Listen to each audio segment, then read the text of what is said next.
Hello, my name is Matthew, and here is pub quiz number 2, religious history pub quiz number 2 from Empire of the Sun YouTube channel. Now, you might think, why would we do a pub quiz?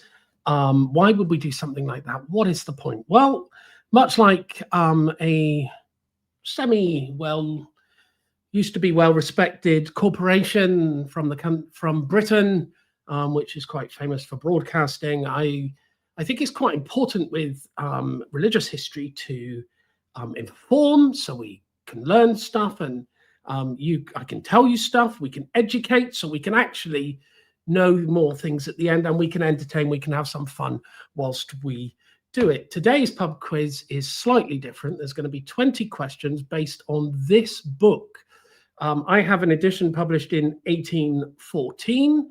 And it's called The Sketch of the Denominations of the Christian World, and it's by a guy called John Evans. Now, when we get to half time, if you're a sports fan, when we will pick up all our equipment and we will change ends, or the interval, if you are a theatre fan, where we will go to the bar and look for a little ticket with our right number on to find the little tray of drinks that we've ordered, or if we're on a pub quiz, we'll have a break where you can all rush to the bar and get your drinks and wave your money fairly passive aggressively towards the bar staff who have spent the last half an hour or so doing very little and now have to do loads. So what you're going to get today is 20 questions. You can have a maximum of 100 points. So you can get 5 points per question. What you're going to see, what I'm going to read to you is the opening 5 sentences from various sections of the John Evans book.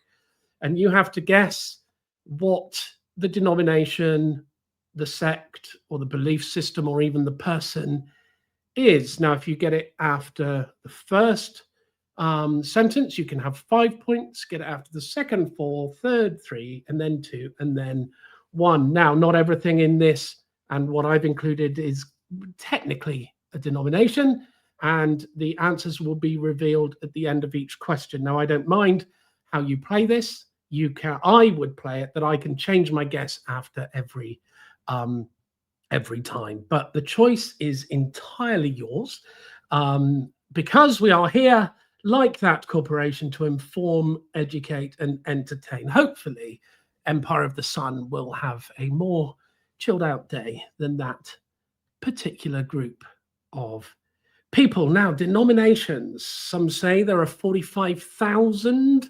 Pew Research says there are tens of thousands.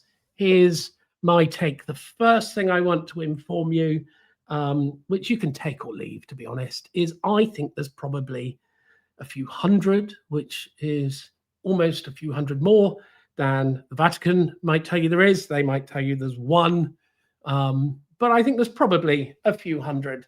Now, what we've got here, though, is this book from 1814. So it has a historical situation of what's going on. It's pre-Victorian. It's what John Evans thinks, and his book is quite fascinating. In the interval, half-time, or in the break, I will tell you why I bought that book. So let's start with question 1. Grab yourself a pen and paper, maybe pause me, or don't pause me. Get yourself pen and paper. Question number 1. Remember, you're going to get the answers at the end of each question. If you get it after the first sentence, you can have 5 points, etc., all the way down to 1 for the 5th sentence. So here we go. Question number 1. There are some blanks in this because they're probably the words or derivatives thereof. So the blank believe in the doctrine of a blank, by which is generally understood that there are 3 distinct persons in one undivided Godhead. Sentence number 2. The Father, the Son, and the Holy Ghost.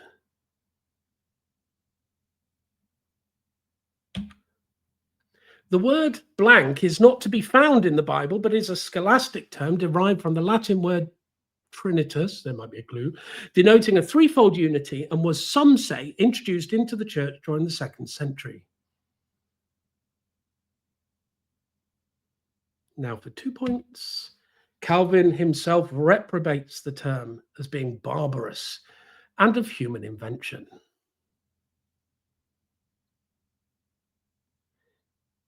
And the final sentence.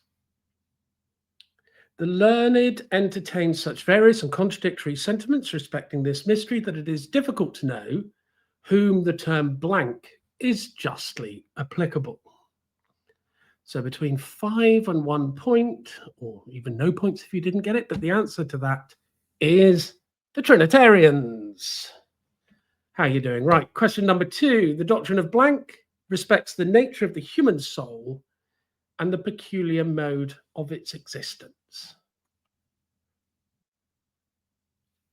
I've got coffee today because of the time of day I'm recording this. It teaches that the soul is not a principle independent of the body, but that it results from the organization of the brain, though in a matter which will not admit of explication. Feel free to guess at any point.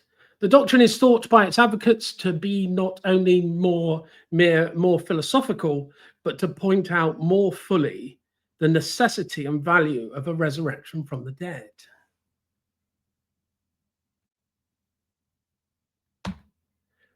Which is a leading doctrine of Christianity.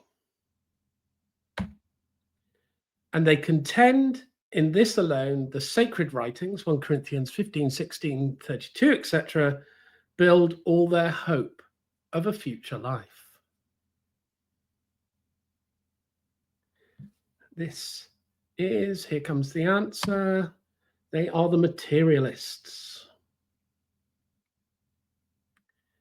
Question number 3. The blank derives his name from a blank, a presbyter of Alexandria, who flourished about the year 315, and the propagation of whose doctrine associated with the famous Council of Nicaea assembled by Constantine in the year 1335. Now, I thought Nicaea was not 1335, 335. I thought Nicaea was 325. But we're going with John Evans. Maybe there's another council in 335-ish. Do we know what that is yet? The origin of blankism has been thus curiously accounted for. It's not a very helpful phrase, is it?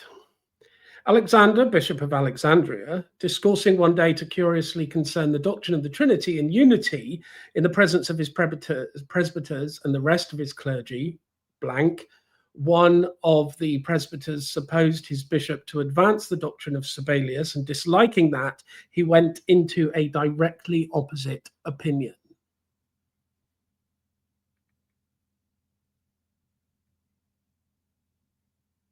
And for 2 points, however, whatever may have been the opinion or conduct of blank, the system widely spread and violent efforts were made for its extinction.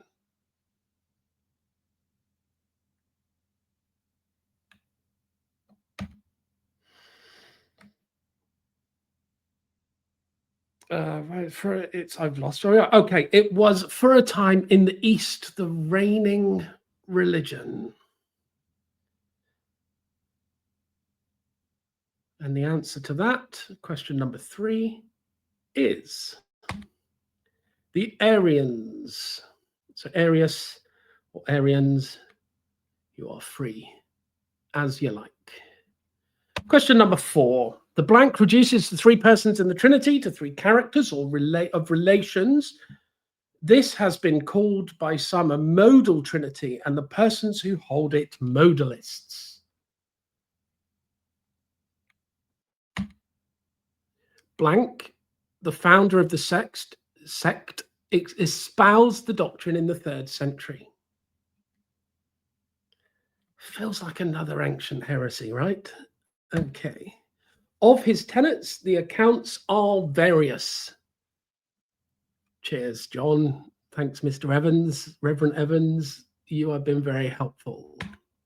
Some say he taught that the Father, Son, and Holy Spirit were one substance and one person with 3 names, and that in the Old Testament, the deity delivered the law of Father. In the New Testament, dwelt among men as the Son and descended upon the apostles as the Holy Spirit. Sounds a bit like T.D. Jakes, at times to me. This opinion gains ground in the Principality of Wales. Well done to our Welsh brothers and sisters. This is, oh, as you can't see quite, but this is the Sabellians. The Sabellian reduces the three persons in the Trinity. So I think we might call these kind of modalists these days, but Sabellians is that. Question number 5. The blank adheres to the doctrines which blank taught in Geneva about 1540, where he was professor of divinity. So 5 points. I think that one feels gettable for some of us, doesn't it? Feels gettable.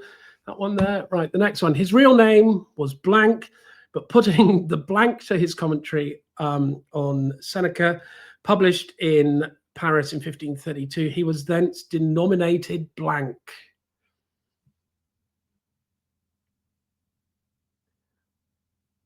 And for 3 points, it appears from Bishop Jules' defense of his apology for the Church of England, the term blankist was in the first instance applied to the Reformers and the English Protestants as a matter of reproach by the Church of Rome.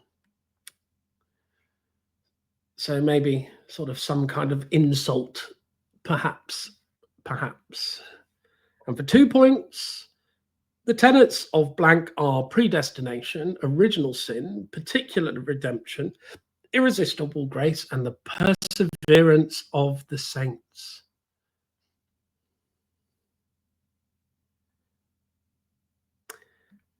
Okay, and for 1 point, so these in the theological world are termed the 5 points, and frequent have been the controversies agitated respecting them. So people get quite upset about this. I think that's probably true. These are the Calvinists. They are the Calvinists. Did you get that one right? I hope you did. But if you didn't, that's the Calvinists. He was a, there we go, Mr. Geneva, maybe. Right, question number 6. The blank derives its name from 2 Greek words, meaning against and law.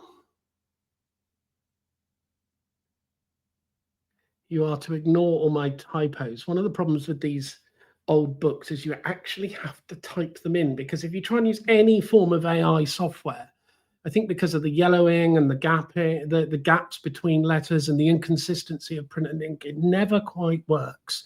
So I type them in so you get mistakes and we just pretend they don't happen, or we use it as some sort of biblical message for not being infallible. Question number 6, the second sentence is this: his favorite tenet being that the law is not a rule of life to believers.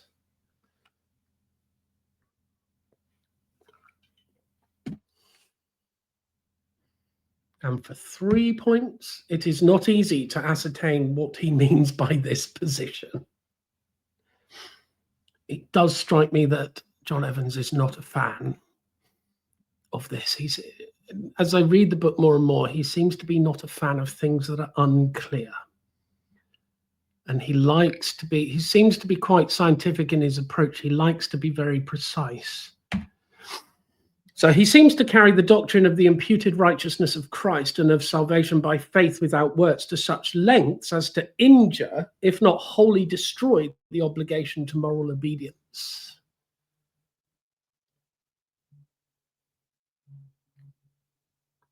And for the final point, in controversial tracts, they are sometimes denominated solifidians, a term composed of 2 Latin words, solus, meaning alone, and fidus, meaning faith, contending for faith alone without the necessity of good works. I feel the Apostle James is not happy with this particular idea. Have you got it yet? Here we go. Here is the answer. It is the antinomian. So the antinomian derives its name from 2 Greek words meaning against, anti, and law. So against the law. Excellent Stryper album from 1990. Very underrated. Probably their best music up until that point. But Christian faith-wise, they went a bit wonky. Now there are Christian heavy metal videos on their way, I promise. Question number 7. The what appeared in England about the year 1650? If you're playing, you can change your mind as you go along. Now, if you were a vicar or a theological student, you should probably be playing by stricter rules. But if you're playing, you can change your mind as you go along. You might want to have a stab and think who appeared about 1650. The blank appeared in England about the year 1650 for 4 points. Their origin will be best given in their own words. This is a bit of what I told you or said about him liking to be precise. He does something which I really appreciate, which fewer and fewer people do these days, is where he goes to the people who believe these things and say, look, will you tell me what it is you believe? Will you write to me and explain it to me? I think we could do more of that. We're very good, I think, if we study, I don't know, Mormonism or Roman Catholicism or, a different denomination that we're not within, that we tend to maybe go to sources that are on our side, on our team, that back up what we believe. When in fact, when I study Mormonism, and there are videos coming on that as well, then I tend to go to Mormon sources. It also makes it very much easier speaking to Mormons. So, John Evans, we like you for that. Good boy. Let's go for what you get for 3 points. The beginning of the 17th century, so this is them talking now, the beginning of the 17th century is known to have been a time of great dissension in England respecting religion. So here's how they start. And for 2 points, many pious persons had been dissatisfied with the settlement of the Church of England in the reign of Queen Elizabeth.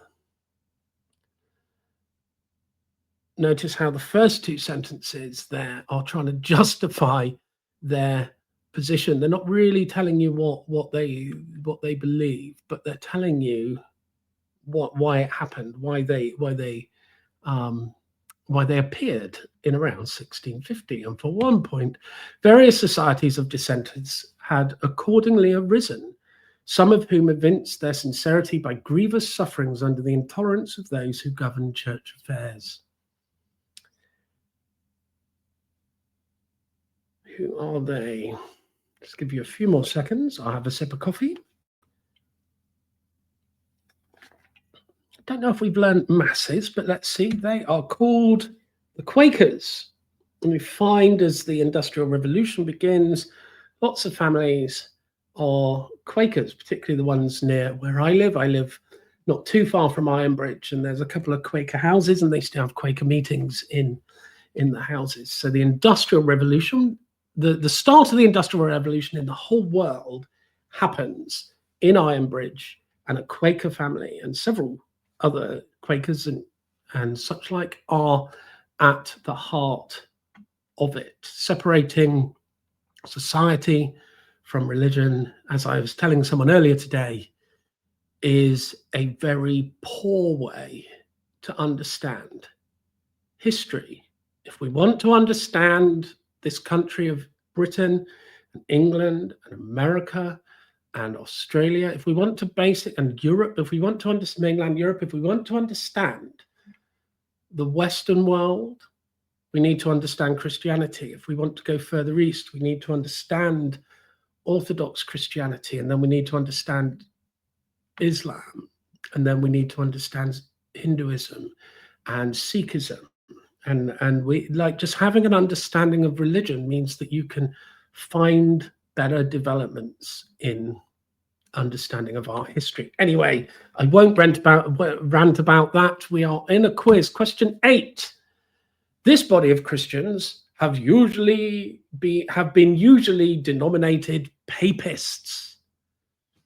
I hear some of you cheer and some of you boo. This for a I won't say it yet. We'll say it towards the end because I might give you some clues. Right.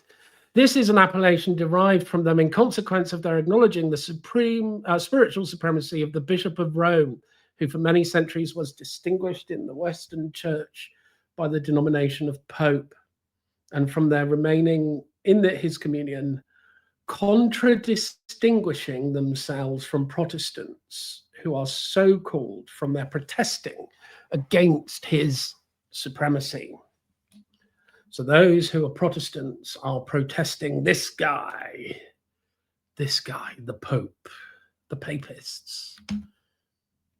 In the act passed for their relief in 1791, an oath and declaration are proposed to them in which the party is made to avow that he is blank, blank, this makes blank, blank their legal appellation. So this is happening in the lifetime of the readers of this book.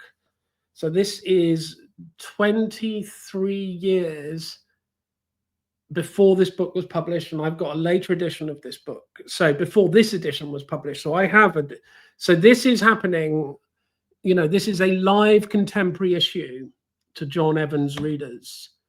That might be all you get.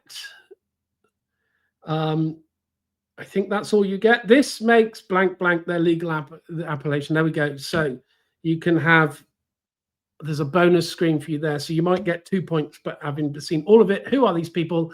I'm imagining a huge amount of you got this after one sentence and almost everyone else got it after two. But if you didn't, don't worry. It just means you didn't know about the Roman Catholics. So there we are. They are probably what I was going to say after the first sentence, is that they are probably the Trinitarian denomination or Trinitarian organization that gets the most people riled up into whether or not they are inside or outside true Christianity. But here we go. Question 9. The blank favors the tenets of blank. That's not very helpful, is it? The disciple of Beza and latterly professor of divinity at Leiden, who flourished about the year 1600. So Evans's students are getting a history lesson. Thinking the doctrine of Calvin, who we learned was controversial with regard to free will, predestination, and grace, contrary to the mild and amiable perfections of the deity, he began to express his doubts concerning them in the year 1591. So within a generation, 40 odd years of Mr. Calvin, there's a guy going, don't think so, John, right. Upon further inquiry, adopted sentiments more nearly resembling those of Lutherans than the Calvinists.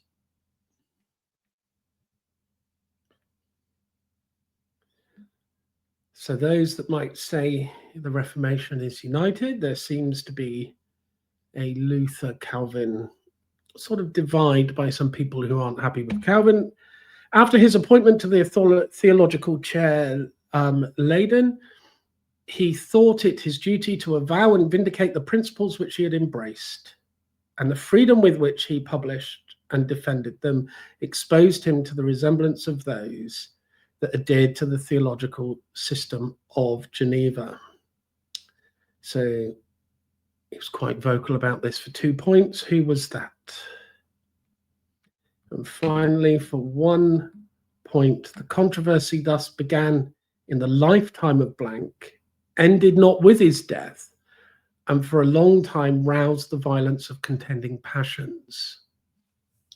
Uh-oh. So you'd think this guy's followers would be like, okay, well, when he dies, this will all calm down, right? Nah. Religious controversy has a habit of stretching on beyond the life of the person. Let's reveal the answer for this one. It is the Arminians. So we've got Arminians on one side and Calvinists in the other now. Is there anyone in between? Is there anyone that sort of pulls on both groups? I think that's probably quite a lot of people. Question number 10, before we have the interval or the break. The blank in this country form a large part of the community. Now, a brave person has a go for 5 points there, I think.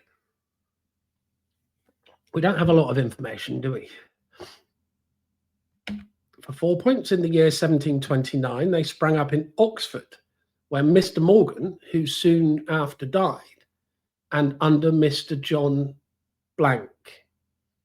Now, I have removed his name, not because it is the answer to the question, but if I gave you his name, it might make it too easy for you. In the month of November of that year, for 3 points, the latter being then Fellow of Lincoln College, began to spend some evenings in reading the Greek New Testament along with Charles Blank, student Mr. Morgan, commoner of Christchurch, and Mr. Kirkman of Merton College. Next year, 2 or 3 of the pupils of Mr. John Blank and 1 pupil of Mr. Charles Blank obtained leave to attend these meetings.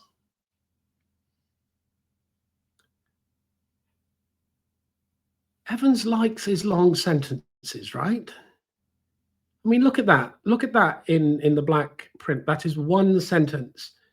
I remember when I did, well, if you write a dissertation or a thesis in anything, I think your supervisor would say, okay, that's probably several sentences. Break it up. It's too complex, too many clauses.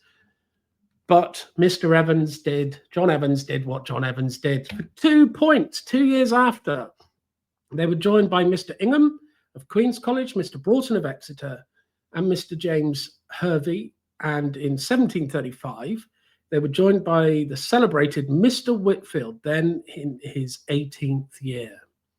So young Mr. Whitfield comes and joins them just 6 years after they started. And the final question, the final one doesn't have, you don't get any more questions. What has happened there?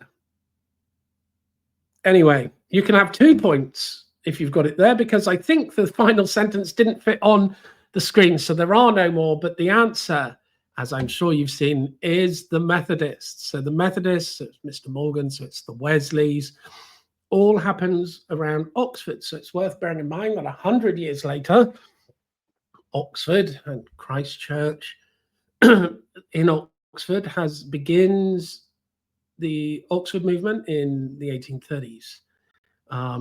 So there's something going on there, I think.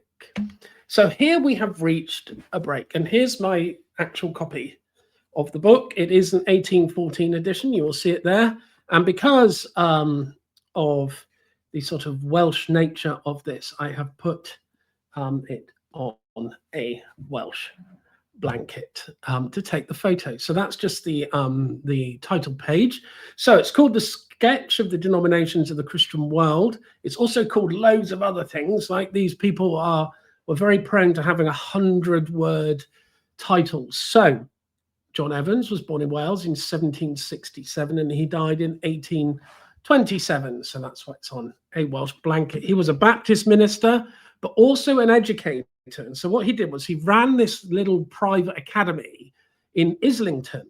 And that's really, so this is a textbook. This book here is a textbook from that. And what he trained his students in was sort of a classical education and religious instruction.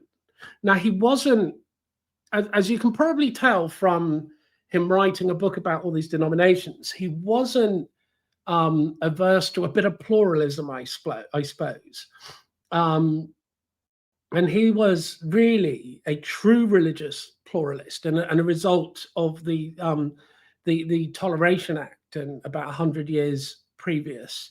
And he really did seem to want to educate people. So if someone met a Methodist or if someone met a Calvinist or if someone met someone, that they would know what they're talking about. And I think there's lots to be learned today from that. So the 1814 13th edition, not 1914, but the book itself was first published in 1795, and it was literally a textbook for religious education. Now, my personal copy that I have, if you look at the top, I'll try and show you on the camera. If you look at the top of that page up there, there is some writing on there, and you can see that on the screen at the top right of the book. And what it says here is that this is a gift from the author to John Adams and Isaac Charlton. So this particular copy, which I just bought randomly online, and I bought this copy because I needed it for a project that I was doing, and it was cheaper, ridiculously, to buy an 1814 edition than it was to buy a facsimile of the same book. And this copy has a group of people, of a lady prophetess who I study quite a lot. It's the first time that she appears in, or the ideas of her, someone writes about her, appears in this book, which is why I needed the 13th edition. All the early editions would be no good. But the two people that this is given to, and the, look, I'm no handwriting expert, but if you compare the handwriting to what is available of John Evans, that this handwriting seems to fit, and it's given to two nonconformist ministers in the north of England. There's no evidence that they went to his school in Islington or anything like that. But what he was determined to do, I think, John Evans, was to show the distinctives about the denominations and the sects. So what he's in sort of history, there seems to be two groups of people. There seems to be those people that want to drag everyone together and unite everyone to go, right, let's, so much more ecumenical. So what do we have in common? And then you've got those people that go, right, they're sort of splitters in that sense. They go, what are our distinctives? What is different about us compared to other groups? Now, what John Evans is not doing, what John Evans is not doing is he's not saying these are good and these are bad. He very rarely says that. He does sometimes, but very rarely. But what he wants his students to be is very clear in understanding what is Methodism. And we're going to get to, in a minute, as we go forward, we're going to get to some more unusual sects and denominations that you may not have heard of. So let's keep going. So here we are, my 1814 13th edition Sketch of the Denominations of the Christian World by John Evans, purchased randomly. I bought the cheapest one from Abe Books, and it comes inscribed from the author over 200 years ago to two nonconformist ministers from the north of England. Now, I don't want the price of old religious books in the UK to go up in price, but I'd always recommend get the original one, because you just never know. You just never know what might be in it, who's written through it, and all of that. And the facsimiles never offer you that sort of same book history feel. This is written to be read and touched. And if you see, it's quite worn and the cover's coming off and stuff. But this has gone through 211 years at this point of history. Most of it sat on the shelf, I imagine. How it ended up for sale online, who knows? But it's been repaired, it's falling apart. And if we're going to think about the religious history of this country, then we want to be quite excited to actually hold the real book that was used over that time. So here we go. Let's begin the quiz again. I hope you've got yourself a drink. I hope you have changed all your furniture rounds for the second half to be facing the other way. I hope that you have managed to catch the eye of the bartender. And I hope also, if you are been revising during this break, that you have remembered all 45,000. That's not really true, is it? However many denominations there are in the Christian world. Okay, let's go on to question number 11. Here we are. I wonder what these are called. The ones between the two. The blank strikes into a middle path between Arminianism and Calvinism, and thus endeavors to unite both schemes.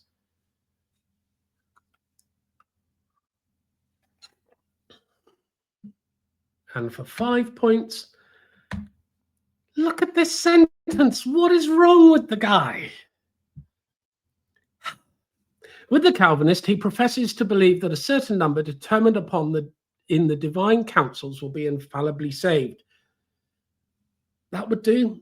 And with the Arminian, he joins in rejecting the doctrine of reprobation as absurd and impious, admits that Christ, in a certain sense, died for all, and supposes that much of the portion of grace is allotted to every man, as renders it his own fault if he does not attain to eternal life. I would say for a long sentence, that one's pretty good. Good use of semicolons. I think the text might be shrinking. You ready? Number 3, for 3 points. This conciliatory system was espoused by a famous nonconformist, blank blank, who died in the year 1691, and who was equally celebrated for the acuteness of his controversial talents and the utility of his practical writings. I would imagine that quite a lot of us have read some of his stuff. For 2 points, most of his pieces, excepting his Saints' Everlasting Rest and Call to the Unconverted, are now little read, or rather, they are sunk into oblivion.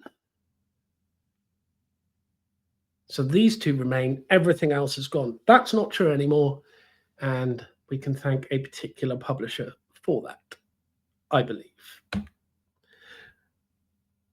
Among blank are generally ranked both Watts and Doddridge.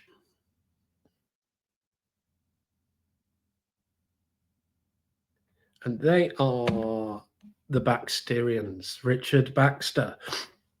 Actually, Bridgnorth, if you watch my opening video, and I would recommend you see, so you get a grasp of what I'm doing and what I'm about, then you will see me walk around a church in Bridgnorth, of which Baxter was once a curate. So go back there and watch that first video of me walking around and talking about all the things that fascinate me in religious history, walking around this little close around St. Leonard's Church in Bridgnorth. Question number 12. How is that a sentence? The blank of all Protestants are those who differ least from the Romish Church, as they affirm that the body and blood of Christ are materially present in the sacrament of the Lord's Supper, though in an incomprehensible manner. They likewise represent some rites and institutions, as the use of images in churches, the vestments of the clergy, the private confessions of sins, the use of wafers in the administration of the Lord's Supper, the form of exorcism in the celebration of baptism, and other ceremonies of the like nature as tolerable, and some of them useful. Is there a publisher today that will publish that as a sentence? Let's see. So for 5 points, you get all that information. For 4 points, the blank maintain with regard to the divine decrees that they respect the salvation or misery of men in consequences of a previous knowledge of their sentiments and character, and not as founded on the mere will of God, which is the tenet of Calvinists. For 3 points, towards the close of the last century, so I've got to remember when he's writing this, the blank began to entertain a greater liberality of sentiment than they had before adopted, though in many places they perceived longer in despotic principles than other Protestant churches. Now we're getting some things of what he thinks. Okay.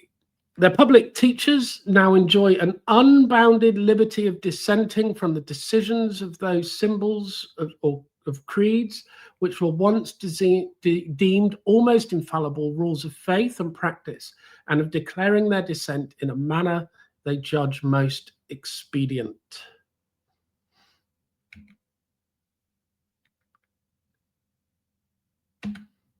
Morshine attributes this change in their sentiments to the maxim which they generally adopted, that Christians were accountable to God alone for their religious opinions, and that no individual could be justly punished by the magistrate for his erroneous notions, which he conducted himself like a virtuous subject, and made no attempt to disturb the peace of civil society. So, who are these? Who are these people? This sort of idea that as long as you can believe what you like, this is what this last sentence says, I think. You can believe what you like as long as you're not harming anyone else, right? So if you don't disrupt society, your belief is a matter of your own private opinion. Okay, and those people are the Lutherans. I have quite a lot of, I'm drawn to these people.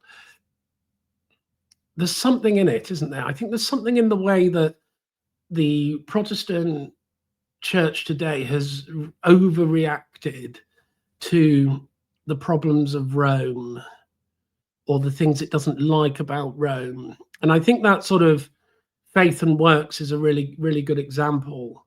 You know, the natural conclusion can be of, you know, the natural reaction and opposite of Roman Catholicism can often feel, you know, we don't need to do any works at all.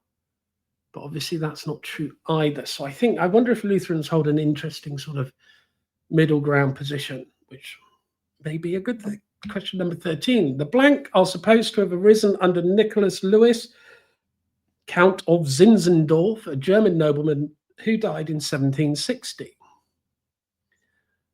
So this is just 30-something years before the book was published, 50-something years before this particular edition.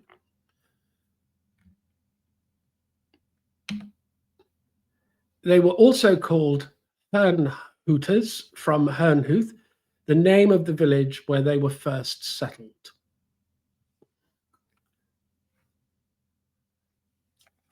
And for 3 points, the followers of Count Zinzendorf are called blank because the first converts to his system were some blank families.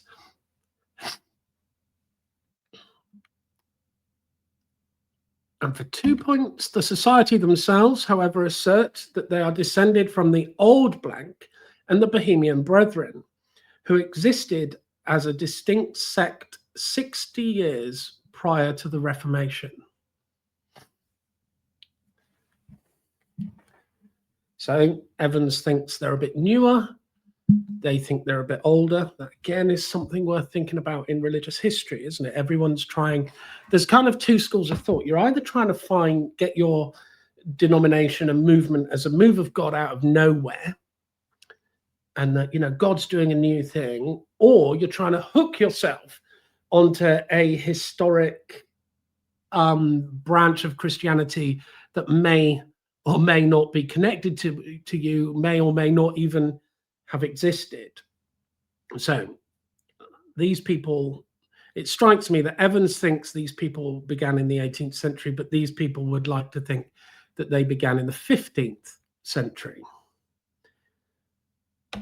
And the final sentence, they also style themselves Latin words, which means united brethren, and in general profess to adhere to the Augsburg Confession of Faith, which if they do is probably all right, right? Historic confessions of faith. Now, interesting topic. I think we can, if we are one of those people that are looking for unity, that we can probably unite around some of those. Who are these people? They are the Moravians.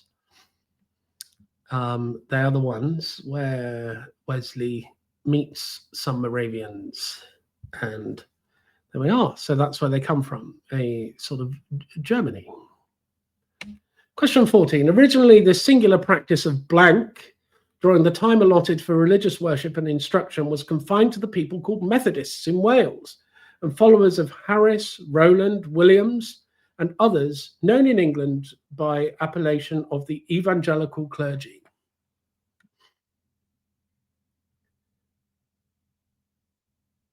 Who are they?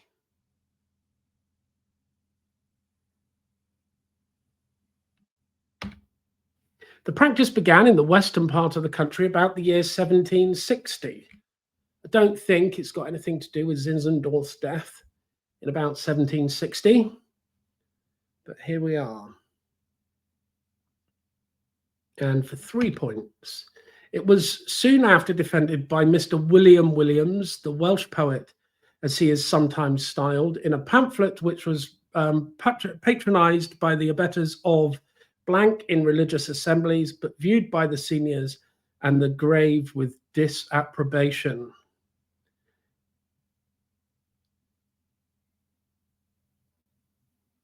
So whatever this practice is, it required a defense. So being the 18th century, out comes the pamphlet. And for 2 points, however, in the course of a few years, the advocates of groaning and loud talking as well as loud singing, repeating the same line or stanza over and over 30 or 40 times, became more numerous and were found among some of the other denominations in the Principality and continue to this day. So it begins about 1760. Within a few years, it's developed into something else. And this sounds a bit like some of the charismatic movement in perhaps the 1990s, sort of Toronto blessing-y time, maybe. Final sentence. Several of the more zealous itinerant preachers in Wales recommended the people to cry out in Welsh the word for glory. I won't upset Ellis James, who is one of my podcast and sort of radio Welsh heroes. I won't upset him by trying to say anything in Welsh. And amen, etc., to put themselves in violent agitations and finally to blank until they were quite exhausted, so often to be obliged to fall down on the floor in the field where this kind of worship was held. So this is a group of people important enough to be covered in John Evans' book. And it really sounds 1990s sort of fringe charismatic Christianity, but it's not. It's 1760s. Who are they? They are called the Jumpers. So they literally get together and they jump. Yeah, originally the singular practice of jumping, and then at the end you jump until you can stand no more and you just fall down on the floor. It is a strange kind of worship, but maybe if you're into that, you're probably fine. The blank, question 15, are the followers of Emmanuel Blank, a blank nobleman who died in London in 1772. So do you see, we're studying, I'm doing this as a historical text where we can learn about Christianity 200 plus, maybe 250 years ago. Evans is writing this to teach people who are about to go into ministry what the religious landscape of Britain, particularly England and Wales, is. So we're looking at, it's a bit like reading a Jane Austen novel as a costume drama. They're not written as costume dramas. They're written in their contemporary time, contemporary style, to be sort of commentary on contemporary society. And that is what Evans is doing. But we are looking at it as a historical text. But we mustn't forget that this was a living text, and this was the ideas surfacing at the time, that Evans has made 13 editions of this where there have been alterations. So, sorry about the sort of half time break, like a mini sort of sip of water. He professed himself to be the founder under the Lord of the New Jerusalem Church, alluding to the New Jerusalem spoken of in the book of the Revelation of St. John.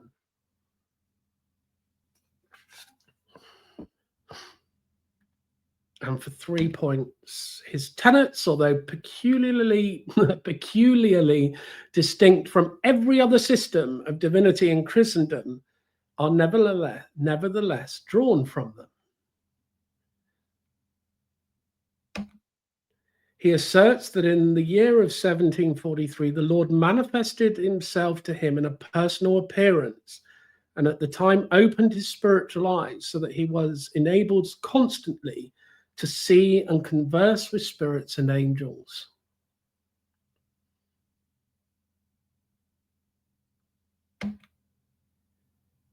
He now began to print and publish various wonderful things, which he says were revealed to him, relating to heaven and hell, the state of men after death, the worship of God, the spiritual sense of the scriptures, the various earths of the universe and their inhabitants, which many other extraordinary particulars, and knowledge of which was perhaps never pretended to by any other writer before or since his time.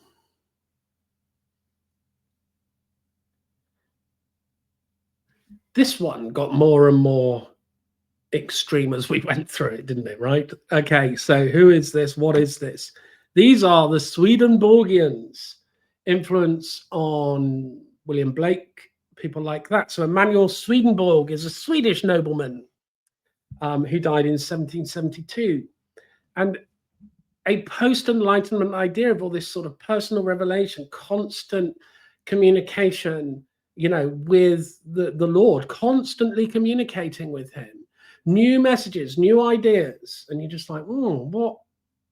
Thinking of, Jehovah's Witnesses, Mormons particularly, and the Seventh-day Adventists and the Millerites and all this. It becomes a thing where God speaks to you directly. You're the channel which then reveals revelation to these other people. I was talking to someone the other day who's trying to find lay people prophesying and ministering,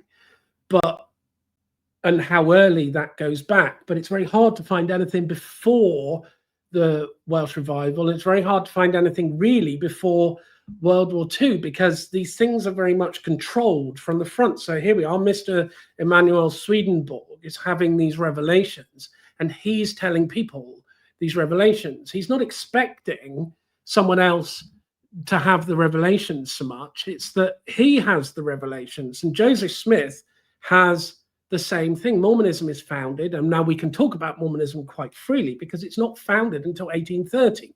So this book's written before. And Mormons begin to evangelize and send missionaries over to Britain in 1837 up to the northwest.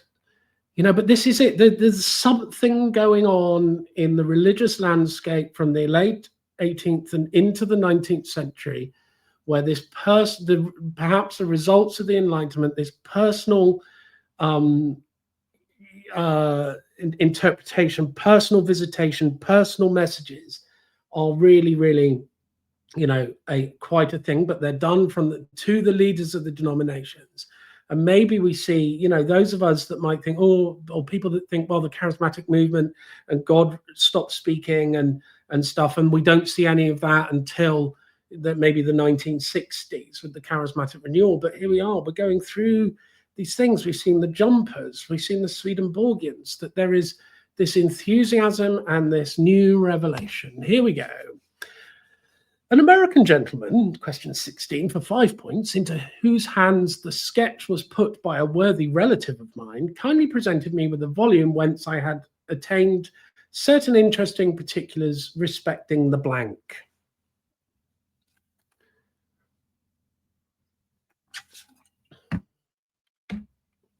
In the United States, it is denominated the Blank Bible because it contains a full account of their faith and practice. Not sure we've got much information there, have we? We probably would have if the blanks weren't there. There is reason to believe that this is the only copy to have reached this country. Some of us are going to score low on this, I think. For 2 points, the accounts of the blank hitherto published on this side of the water are very defective.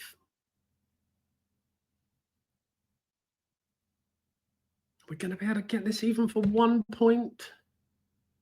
The statement given in the sketch is the only accurate delineation of the eccentric class of the Christian world. I do hope you've guessed something. I wrote this quiz and I'm going, I wonder who they are. Are you ready? Here they are. They are the Shakers. maybe the Toronto blessing was a joining together of the jumpers and the Shakers and the Swedenborgians. Maybe there is a sort of an amalgamation of all of those. So that's interesting to me. In 1814, the Shakers, everything that was known about the Shakers in England was pretty poor. It's pretty inaccurate until the sketch, which John Evans manages to get hold of a copy. And then maybe he produces what he believes to be the first accurate representation of the Shakers in, the first one published in Britain. Question 17. The blank, blank, blank were a sect of enthusiasts in the time of Cromwell who expected the sudden appearance of Christ to establish on earth a new blank or kingdom.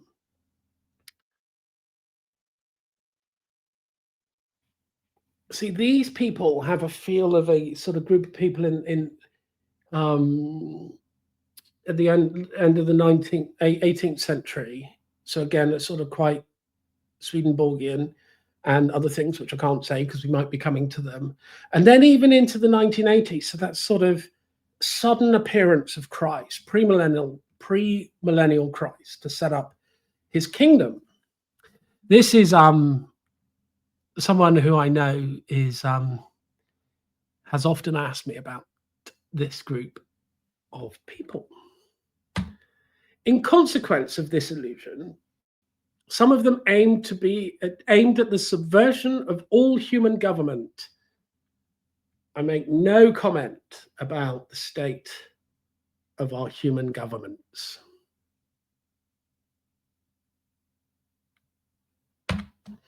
In ancient history, we read of 4 great blank: the Assyrian, the Persian, the Grecian, and the Roman. And these men, believing that this new spiritual kingdom of Christ was to be the blank, came to bear the name by which they are distinguished.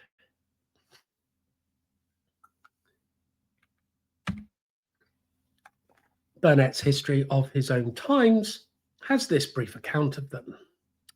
Sadly, we're going to have an even briefer, just the first sentence of Burnet's account.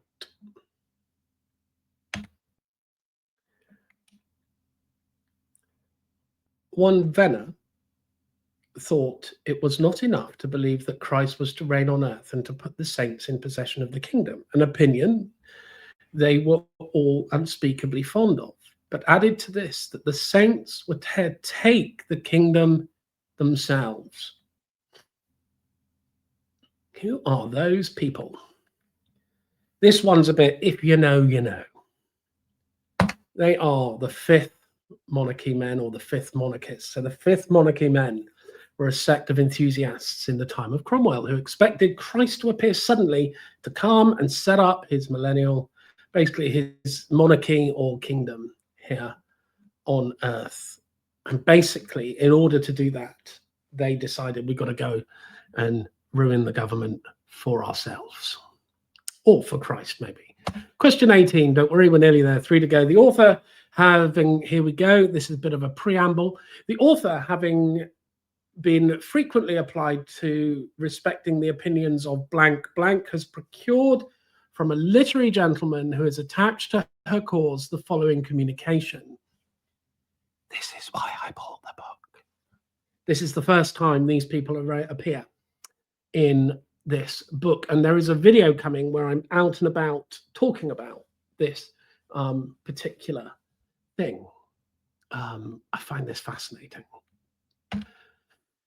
It is the most intelligible account of her opinions as well as of her religious views hitherto submitted to the public attention. Okay, so maybe he's not put it in before because the rest of it was pretty gibberish. And now he's thinking, okay, this is quite good. So this is what the person is saying. The mission of this prophetess commenced in the year 1792. Again, prophetess, God speaking, 1792. And the number of people who have joined with her from that period to the present time as believing her to be divinely inspired is considerable.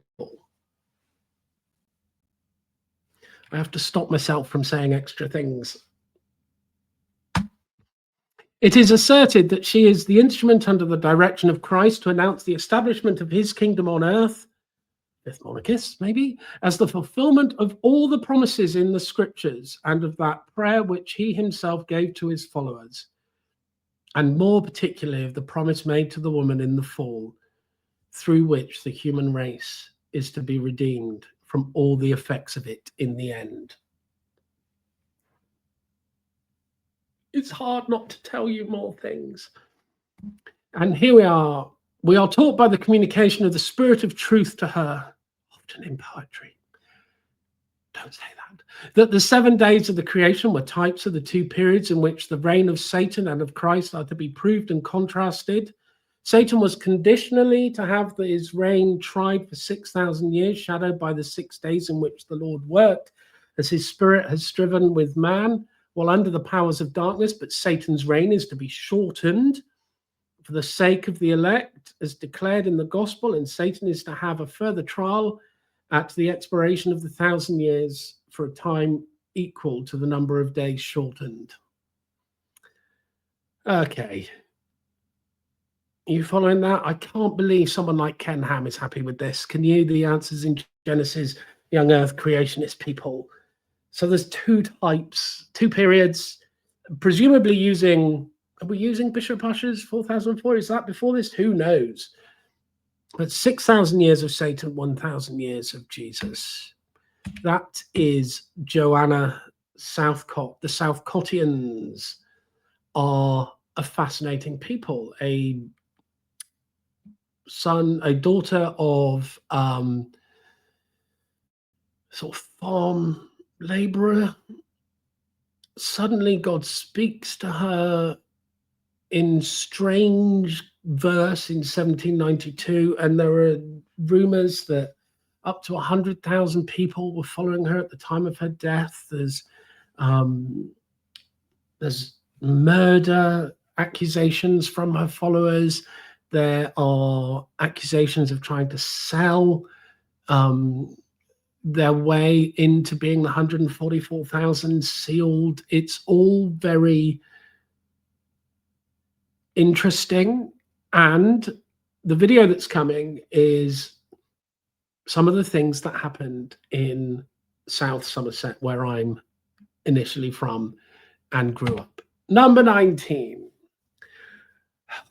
Conrad, I'm not very good with foreign words. Conrad Pasel, a German Baptist, was the founder of the blank about 1724, who, weary of the world, retired to an agreeable solitude within 50 miles of Philadelphia, that he might give himself up to contemplation. Sounds like someone has had enough of the world. For 4 points, curiosity brought several of his countrymen to visit his retreat, and by degrees, his pious, simple, and peaceable manners induced others to settle near him. I can't imagine he's too happy about that, but he does find a solution, which I think we find out about. They formed a little colony of German Baptists, which they called Euphrates or Euphrates, in allusion to the Hebrews. He used to sing psalms on the border of that river.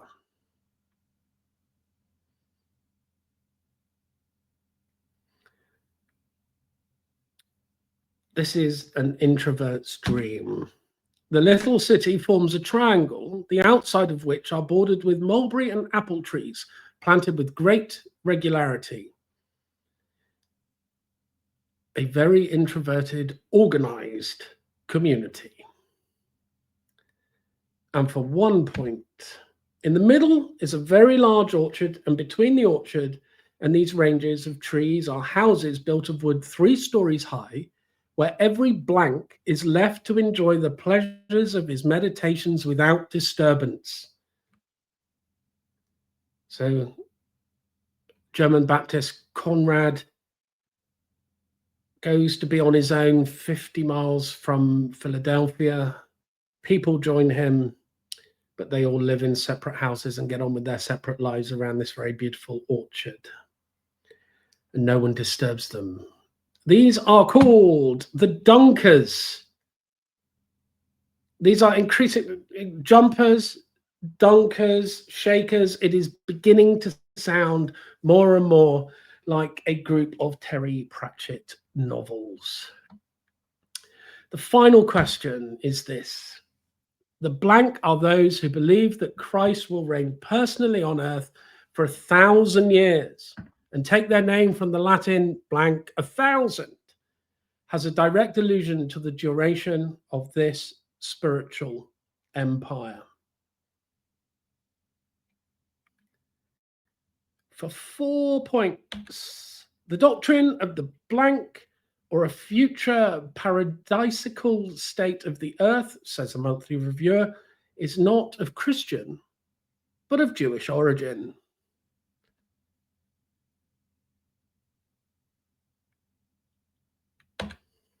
The tradition is attributed to Elijah, which fixes the duration of the world in its present imperfect condition to 6,000 years. Sounds like Joanna Southcott. It is, although it's not her. This one I wouldn't put you two of the same. And approaches the approach of a Sabbath of 1,000 years of universal peace and plenty to be ushered in by the glorious advent of the Messiah. So maybe we don't look at it, the concept of the literal millennium coming from creation, but these people seem to. For 2 points, the idea may be traced in the epistle of Barnabas and in the opinion of Papias, who knew of no written testimony in its behalf.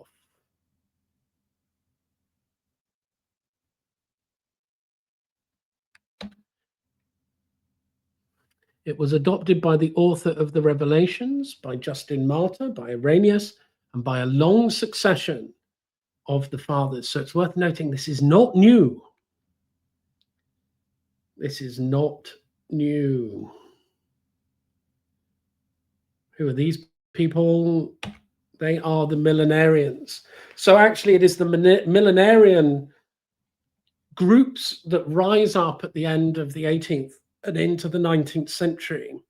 And they seem to have a real influence on, they start outside of the sort of Orthodox camp, and they seem to have an influence on Christian denominations and ideas like dispensationalism and the rise of premillennialism, the rise of prophecy, the rise of that sort of charismatic idea can all sort of come from these kind of groups of people. Now, how did you do on that quiz? I hope you, what were we meant to do? We were meant to educate, inform, educate and entertain.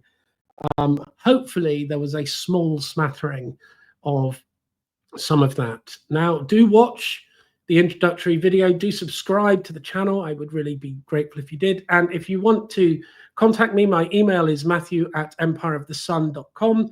You should find it in the description of this video. I do hope you have a good rest of your evening or whatever, or day, or whatever it is you're doing. Or if it's very late, go to bed. Let me know how you did. Maximum of 100 points. I hope you did well. Do join me and like the video, obviously, but do join me for more videos coming soon. You all take care.